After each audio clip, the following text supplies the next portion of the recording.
ഈശോ മിശിഹായ്ക്ക് സ്തുതിയായിരിക്കട്ടെ. ജീവിത വിജയം പരമപ്രധാനം എന്ന വിഷയം നമ്മൾ വിചിന്തനം ചെയ്ത് മുന്നോട്ട് പോവുകയാണ്. ഈ ദിവസങ്ങളിൽ നമ്മൾ ധ്യാനിക്കുന്നത് കൽപ്പനകൾ പാലിച്ചാൽ ഉണ്ടാകാവുന്ന നേട്ടത്തെക്കുറിച്ചും ലംഘിച്ചാൽ വരാവുന്ന നഷ്ടത്തെക്കുറിച്ചുമാണ്. നമ്മൾ ചിന്തിക്കുന്നത് മൂന്നാം കൽപ്പനയെക്കുറിച്ചാണ്. സാബത്ത് വിശുദ്ധമായി ആചരിക്കണം. നമ്മൾ കാണുന്നുണ്ട്, ഇന്ന് സഭയിൽ നാം ഒരു വിശുദ്ധനെ അനുസ്മരിക്കുന്നുണ്ട്, വിശുദ്ധ പാദ്രെ പിയോ. അദ്ദേഹത്തിന് അസാധാരണമായ സിദ്ധികളുണ്ടായിരുന്നു. അസാധാരണമായ സഹനങ്ങൾ അദ്ദേഹത്തിൻ്റെ ജീവിതത്തിൽ ഏറ്റെടുക്കേണ്ടി വന്നു. പഞ്ചക്ഷതധാരിയായിരുന്നു. മാത്രമല്ല, നമ്മൾ കാണുന്നു, ലൗകിക നേട്ടങ്ങൾക്ക് വേണ്ടി തൻ്റെ വിശ്വാസമോ ആത്മീയ നന്മയോ വേസ്റ്റാക്കാൻ അദ്ദേഹം ഒരിക്കലും ആഗ്രഹിച്ചില്ല. അദ്ദേഹം ബലിയർപ്പിക്കുമ്പോൾ 10,000-35,000 പേരൊക്കെ ഒരുമിച്ച് കൂടുമായിരുന്നു. 3-3.5 മണിക്കൂർ എടുത്താണ് ഒരു ബലിയർപ്പണം. ഒരുപാട് വ്യക്തികൾക്ക് സൗഖ്യമുണ്ടായി, അഭിഷേകമുണ്ടായി, വിടുതലുണ്ടായി.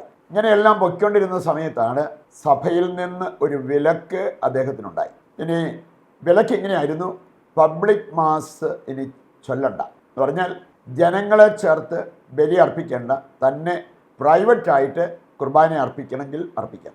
അദ്ദേഹം അത് സന്തോഷത്തോടെ സ്വീകരിച്ചു. സഭ നൽകിയ ഒരു നിർദ്ദേശം, ഒരു ശിക്ഷണം, സന്തോഷത്തോടെ അത് ഏറ്റെടുത്തു. ഒരു വക്കീൽ അദ്ദേഹത്തിൻ്റെ അടുത്ത് വന്നിട്ട് പറയുകയുണ്ടായി, അച്ഛാ, ഇത്രയും ആളുകൾക്ക് ഉപകാരപ്രദമാകുന്ന അച്ഛൻ്റെ ശുശ്രൂഷകൾ വിലക്കുന്നത് ശരിയല്ല, സഭയുടെ അറിവുകേടാണ്. അങ്ങനെയുള്ളതിനെ നമ്മൾ ചെവിക്കൊള്ളേണ്ട ഒരു കാര്യമില്ല.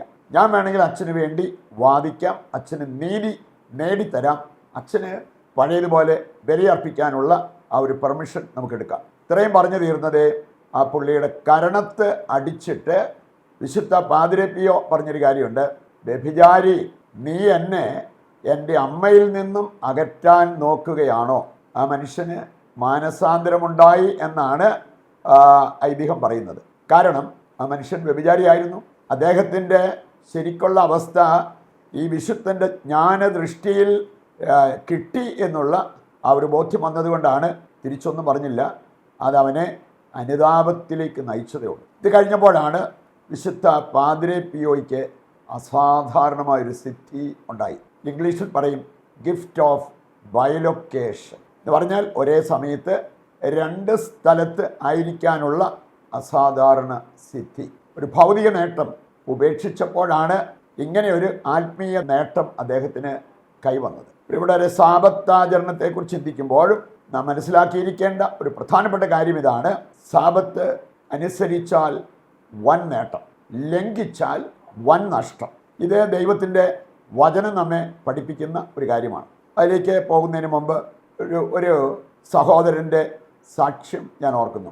അദ്ദേഹം തന്നെ തൻ്റെ ജീവിതാനുഭവം പങ്കുവച്ചതാണ്. സാധാരണ നിലയിൽ നിന്നും കയറി വന്ന ഒരു വ്യക്തിയാണ്. സാമ്പത്തികമായിട്ട് ഒരുപാട് ധനലാഭം അദ്ദേഹത്തിനുണ്ടായി. ഈ റിങ് വാർക്കുന്നത് പോലത്തെ ബിസിനസ്സായിരുന്നു അദ്ദേഹത്തിന്. അപ്പം അങ്ങനെ അത് വളർന്നു, ഇഷ്ടംപോലെ സമ്പത്ത് ഉണ്ടാവുകയും ചെയ്തു. ആ മനുഷ്യൻ മാത്രമേ ഇങ്ങനെ പറയുന്നത് ഞാൻ കേട്ടുള്ളൂ. ഞാനിടയ്ക്ക് ഈശോയോട് പറയാറുണ്ട്, കർത്താവേ മതി, എനിക്ക് ആവശ്യത്തിലേറെ നീ തന്നു, മതി എന്ന് ആ മനുഷ്യൻ ഇങ്ങോട്ട് പറഞ്ഞതാണ്. അദ്ദേഹം പങ്കുവെച്ച മറ്റൊരു കാര്യമുണ്ട്. ഒരു കുഴപ്പമില്ലാതെ ഇങ്ങനെ പൊയ്ക്കൊണ്ടിരുന്ന സമയത്താണ് എന്തോ പുള്ളിയുടെ തലയ്ക്കകത്തേക്ക് ഒരു ചിന്ത കയറി. അദ്ദേഹം ചെയ്തത്, അപ്പോൾ കുറച്ച് ഡിമാൻഡ് കൂടുതലുണ്ടായിരുന്നു ഈ റിങ്ങിന്. ഏതാനും പണിക്കാരെ കൂട്ടി അദ്ദേഹം കൂടെ നിന്ന് ഒരു 4 ആഴ്ച ഞായറാഴ്ച അദ്ദേഹം പണി ചെയ്തു. ഞാൻ അദ്ദേഹത്തെ കാണുന്നത് കരഞ്ഞു വന്ന് കാൽക്കൽ വീണ് തൻ്റെ ഫോൺ വീട്ടിലേക്ക് ഉള്ള അമ്മയുടെ ഫോണിലേക്ക് കണക്ട് ചെയ്തിട്ട് എന്നോട് പറഞ്ഞു, അച്ഛാ, എൻ്റെ അമ്മയോടൊന്ന് സംസാരിക്കണം. അമ്മ വളരെ നിരാശയിലാണ്. കാരണം ഞാൻ ഈ 4 ആഴ്ച പണിത് കഴിഞ്ഞപ്പോൾ എനിക്ക് പറ്റിയൊരു അബദ്ധം എന്ന് പറഞ്ഞാൽ മറ്റൊരു ദുഷ്ചിന്ത എന്നെ പിടികൂടി. അതാണ് ഞാൻ ഞായറാഴ്ച ജോലി ചെയ്ത് കഴിഞ്ഞപ്പോൾ മറ്റൊരു ദുഷ്ചിന്ത എന്നെ പിടികൂടി, മദ്യപിക്കാനുള്ള ചിന്ത. അതുമൂലമാണ് പിന്നെ അതിലേക്ക് പോയി കഴിഞ്ഞാൽ വിശാലമായിട്ടാണ് മദ്യപാനം. അദ്ദേഹം പറഞ്ഞത്, ഞാൻ 4 ആഴ്ച കൊണ്ട് സമ്പാദിച്ചതിൻ്റെ 4 ഇരട്ടി ഈ ഒരൊറ്റ സംഭവത്തിലൂടെ കൈവിട്ടുപോയി. അതുകൊണ്ടാണ് ഞാൻ പറഞ്ഞത്, സാബത്താചരണം അനുസരിച്ചാൽ വൻ നേട്ടം, അത് ലംഘിച്ചാൽ വൻ നഷ്ടം നമ്മുടെ ജീവിതത്തിൽ ഉണ്ടാകാം. ഈ കാര്യം മനസ്സിൽ വെച്ചുകൊണ്ട് ഏതാനും വചനഭാഗങ്ങൾ കൂടി നമുക്കെടുക്കാം. സാബത്തുമായി ബന്ധപ്പെട്ട് കർത്താവ് പഠിപ്പിക്കുന്ന ഒരു പ്രധാനപ്പെട്ട വചനമാണ് പുറപ്പാട് 20:8-11 വരെ. അവിടെ പറഞ്ഞിരിക്കുന്നത്, വിശുദ്ധ ദിനമായി സാബത്ത് ആചരിക്കണം. 6 ദിവസം എല്ലാ ജോലികളും ചെയ്തു കൊള്ളുക, 7-ാം ദിവസം വിശ്രമം. ആരും ഒരു ജോലിയും അന്ന് ചെയ്യരുത്.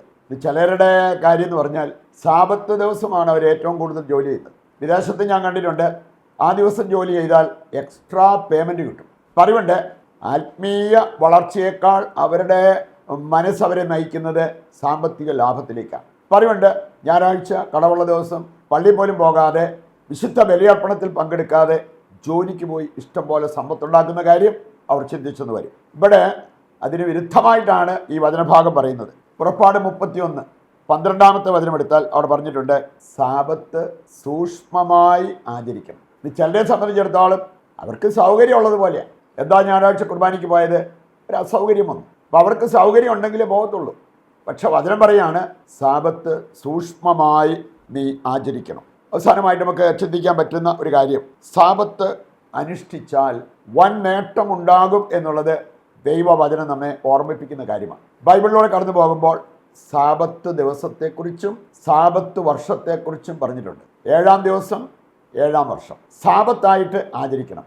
അങ്ങനെ ചെയ്താൽ അതിന് മനസ്സ് വയ്ക്കുന്നവരുടെ ജീവിതത്തിലേക്ക് കർത്താവ് വർഷിക്കുന്ന അനുഗ്രഹം, അതായത് 6-ാം ദിവസം നീ ജോലി ചെയ്യുമ്പോൾ നിനക്ക് ഞാൻ 2 ദിവസത്തേക്കുള്ളത് തരും. വീണ്ടും നമ്മൾ ലേവ്യരുടെ പുസ്തകം 25-ാം അധ്യായത്തിലൂടെ കടന്നു പോകുമ്പോൾ അവിടെ പറഞ്ഞിരിക്കുന്നത് 7-ാം വർഷം നീ വിതയ്ക്കാതിരിക്കുമ്പോൾ അതിൻ്റെ തലേ വർഷം 3 വർഷത്തേക്കുള്ളത് ഞാൻ തരും. അപ്പോൾ ഇത് ലാഭമല്ലേ? സാബത്ത് നമ്മൾ ആചരിക്കുന്നത് ലാഭമല്ലേ?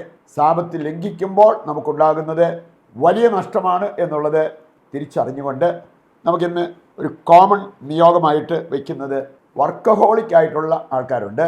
എന്ന് പറഞ്ഞാൽ അമിത സമ്പാദ്യത്തിന് വേണ്ടി വിശ്രമമില്ലാതെ വർക്ക് ചെയ്യാൻ തുനിയുന്നവർ, അവരുടെ മാനസാന്തരത്തിന് വേണ്ടി ദൈവത്തോട് നമുക്ക് പ്രത്യേകം പ്രാർത്ഥിക്കാം. മനുഷ്യൻ്റെ വിജയം ദൈവത്തിൻ്റെ കരങ്ങളിലാണെന്ന് അരുൾ ചെയ്ത ദൈവമേ, അങ്ങേ കൂടാതെ ഞങ്ങൾക്കൊന്നും ചെയ്യാൻ കഴിയുകയില്ലെന്ന് ഞങ്ങൾ വിശ്വസിക്കുകയും ഏറ്റുപറയുകയും ചെയ്യുന്നു. ഞങ്ങളുടെ അധ്വാനം ഫലമണിയേണ്ടതിന് അവിടുത്തെ ആശീർവാദം ഞങ്ങൾക്ക് നൽകണമേ.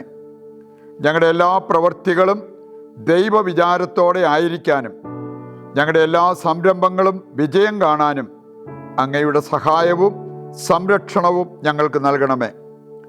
പരാജയത്തിന് വഴി തുറക്കുന്ന അഹങ്കാരവും മറ്റു പാപപ്രവൃത്തികളും വെടിഞ്ഞ് ദൈവാശ്രയത്വത്തിലും പരസ്നേഹപ്രവൃത്തികളിലും വേരുപാകി അടിയുറയ്ക്കാൻ ഞങ്ങളെ സഹായിക്കണമേ. മറ്റെന്തിനേക്കാൾ ഉപരിയായി ജീവിത വിജയം ലക്ഷ്യമാക്കാനും അങ്ങയുടെ സഹായത്താൽ അത് കൈവരിക്കാനും ഞങ്ങൾക്ക് കഴിയട്ടെ. ആമേൻ. ഇന്നിൻ്റെ എല്ലാ ആവശ്യങ്ങളും ഇന്നത്തെ നമ്മുടെ എല്ലാ പ്രയാസങ്ങളും പ്രശ്നങ്ങളും ദൈവകരങ്ങളിൽ ഏൽപ്പിച്ച് താഴ്ന്ന സ്വരത്തിൽ കർത്താവിനെ സ്തുതിച്ചുകൊണ്ട് ദിവ്യകാരുണ്യത്തിൻ്റെ ആശീർവാദം നമുക്ക് ഏറ്റെടുക്കാം. യേശുവേ നന്ദി, ഹല്ലേലൂയ, ഹല്ലേലൂയ. കർത്താവെ ഏറ്റെടുക്കണമേ. ഞങ്ങളെ ഓരോരുത്തരെയും ഞങ്ങളുടെ എല്ലാ പ്രാർത്ഥനാ നിയോഗങ്ങളെയും ഏറ്റെടുക്കണമേ. ഞങ്ങൾക്ക് നന്മയാകുന്നത് നൽകി അനുഗ്രഹിക്കുവാൻ അങ്ങ് തിരുവുള്ളമാകണമേ. Hallelujah, hallelujah. യേശുവേ നന്ദി, യേശുവേ നന്ദി.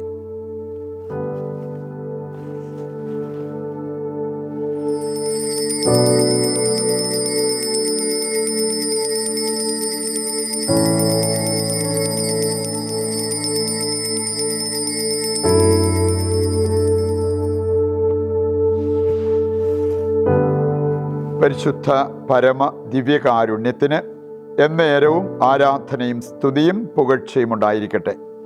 ഈശോ മിശിഹായ്ക്ക് സ്തുതിയായിരിക്കട്ടെ. ദൈവം നിങ്ങളെ സമൃദ്ധമായി അനുഗ്രഹിക്കട്ടെ.